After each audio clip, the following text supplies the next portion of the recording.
Ce passager nous raconte. Il y avait des enfants qui protégeaient leurs parents, qui eux-mêmes étaient encore plus angoissés que les enfants. Mon fils a eu de grosses angoisses, il était dans l'avion aussi, les gens ont eu très peur aussi.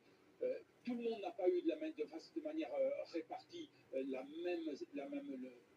même ressenti. Certains passagers ont même cru à une issue dramatique. J'ai cru que j'allais crever en vrai. J'ai vraiment cru que j'allais mourir hier soir. J'ai fait un mail d'adieu à mon mari parce que j'étais vraiment dans une angoisse folle. Honnêtement, j'ai cru mourir. J'ai pris le téléphone, j'ai voulu appeler mes filles. Je me suis vu mourir. Tout était si tard, tout le monde sentait que quelque chose de grave se passait. Finalement, l'avion est dérouté vers Lyon où il atterrit en urgence. D'après ce spécialiste, les pilotes ont su maîtriser la situation. Il fait exactement ce qu'il a appris au simulateur. Alarme, pompage. Pompage, on réduit le moteur, on regarde si il a une configuration normale, sinon on le coupe et il reste évidemment un moteur parce qu'un avion ça vole sur un moteur, c'est comme ça qu'il est conçu. Plus tard, Air France propose à ses passagers de reprendre un vol pour Bastia. Mais pour cette passagère, la compagnie ne les a pas assez accompagnés, elle compte porter plainte. Nous n'avons eu aucune information, on ne sait pas pour quelle raison c'est posé. Le personnel Air France ne nous a donné aucune indication.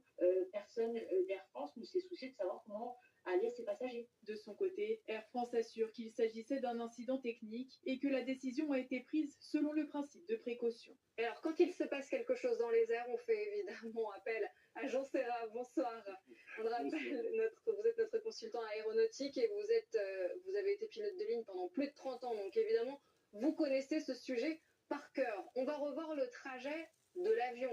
Il ne devait certainement pas atterrir à Lyon, il partait à Ajaccio. Il allait à Ajaccio. Oui, ce qui est très important, donc cet avion, il part d'Orly, il monte en croisière. Lorsqu'il arrive en croisière, il est à 30 000 pieds, allez, on va dire à peu près à 9 000 mètres d'altitude. Et puis, tout se passe normalement, il fait son vol, il prend ensuite son cap vers Ajaccio, et là, arrive d'un seul coup, alors je me place dans ceux qui sont dans le poste de pilotage. D'un seul coup, ils entendent un boom.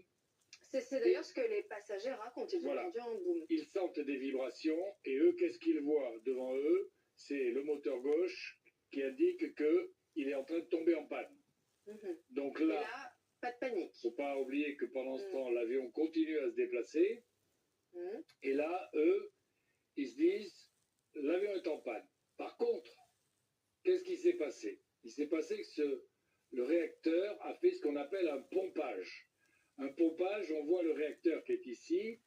Ici, à l'entrée ici, j'ai une grosse hotte